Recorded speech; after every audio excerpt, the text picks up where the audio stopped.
Today, we are diving deep into one of the most powerful, emotionally charged moments in all of ancient literature. It's from Genesis chapter 45, the great unveiling of Joseph to his brothers. This is a story of tension, of revelation, and ultimately, of reconciliation that literally changes the fate of an entire people. All right, so here's how we're going to walk through this incredible chapter. We'll look at 6 key moments. First, Joseph's emotional breaking point. Then, the terrifying revelation of who he is. After that, the divine reframing of his betrayal, which is just fascinating. Then comes a royal invitation from Pharaoh himself, the brothers' wild journey home, and finally, how this unbelievable news revives their father's spirit. So we start right at the emotional peak. For years, Joseph has been the second most powerful man in Egypt, all while keeping his identity a secret from the very brothers who sold him into slavery. But those walls he built around his heart, well, they're about to come crashing down. After an incredibly moving plea from his brother Judah, the dam just breaks. Joseph can't keep up the disguise for one more second. He shouts for every single Egyptian to get out of the room. He needs this to be a raw, private, family-only moment. And listen, this was not some quiet, dignified tear rolling down his cheek. This was a gut-wrenching sob. It was so loud that it echoed through the palace walls all the way to the Egyptian court and even to Pharaoh. This is the sound of 2 decades of pain and loss and longing, just pouring out of him all at once. Okay, now for the reveal itself. The room is empty, except for Joseph and his brothers, who, you gotta remember, still think he's just this intimidating Egyptian governor. What he says next is going to completely shatter their world. Just 3 words, I am Joseph. And the entire narrative, the entire history of this family pivots on that single moment. It's the bombshell they never, ever could have seen coming. And what's their reaction? Is it joy, relief? No. It's pure, absolute terror. Just try to imagine their shock. The powerful ruler they've been begging for food is the little brother they sold for pocket change. They are just frozen, paralyzed by the fear of a long overdue and, let's be honest, well-deserved payback. But here's the twist.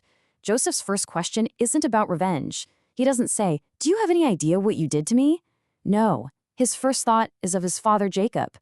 This one question just cuts right through all that tension and shows you what's truly in his heart. It was always about family. And this is where the story takes a radical turn.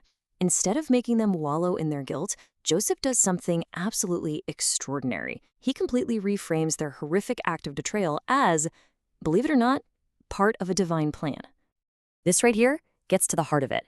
He actually tells them, don't be distressed or angry with yourselves for selling me here. Now, he's not denying what they did. He's not saying it was okay, but he's immediately putting it into a much bigger context. In his mind, their evil act was just the vehicle God used to bring about a much greater good. And you have to understand the stakes could not be higher. Joseph reveals that this devastating famine that's been wrecking the whole region, it's only 2 years in. There are still 5 more years of starvation ahead. Their survival is literally hanging by a thread. So this is the key. Joseph has come to see all his suffering, being sold into slavery, being thrown in prison, being totally forgotten, not as some meaningless tragedy, but as a necessary part of a divine rescue mission. He was sent ahead to save the very people who wronged him. So word of this crazy family reunion starts to spread, and the plan to save the family gets a massive upgrade. This is no longer just a personal offer from Joseph. It's about to become official state policy. When Pharaoh hears that Joseph's brothers are in town, he isn't mad. He's actually pleased. And he doesn't just approve Joseph's plan, he makes it way better. He offers them Goshen, the best real estate in Egypt, promises them the fat of the land, provides royal transportation, and even tells them, hey, don't even worry about packing. The best of everything in Egypt is now yours. So now the brothers have a totally new challenge. They've got to travel back to their old father in Canaan and convince him of a story that, frankly, sounds completely insane. Joseph knows that words just aren't going to cut it, so he sends them home with overwhelming, tangible proof. We're talking 20 donkeys loaded with Egypt's finest goods and food for his father. He gives all the brothers new clothes, and then he showers his youngest brother, Benjamin, with a ton of silver and 5 new outfits. This isn't just a gift, it's a display of power meant to make the unbelievable believable. And as they're leaving, Joseph gives them this one last fascinating piece of advice. It's a very human moment. He knows his brother's history of fighting and jealousy, and he warns them, hey, don't start pointing fingers and blaming each other on the way home. It just shows how well he still knows them.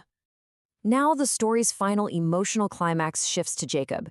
For more than 20 years, this man has carried the crushing weight of grief, believing his favorite son was torn apart by a wild animal. The news his other sons are bringing him will either be the final blow or the thing that brings him back to life. So they get home and they tell him, Joseph is alive! And not just alive, he's the ruler of all Egypt. And Jacob's reaction? His heart just goes numb. He can't process it. To a man who has been grieving for 22 years, this just sounds like a cruel fantasy. He simply doesn't believe a word of it. But then, something changes.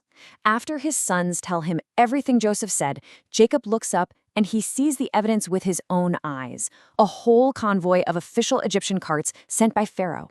The physical reality of those carts does what their words couldn't. It shatters his disbelief. And in that instant, the spirit of their father, Jacob, is revived. It's like the news literally breathes life back into this old man. All that grief is suddenly replaced by a new, powerful purpose: to get to Egypt and see his long-lost son one last time before he dies. And so, this whole incredible chapter leaves us with this huge question, doesn't it? Can a terrible act of betrayal really be part of a plan for good? Joseph's story forces us to wonder if, somehow, even from the absolute worst of human actions, jealousy, cruelty, betrayal, a greater purpose can emerge. It's a deep thought about the messy, complicated relationship between our choices and our destiny.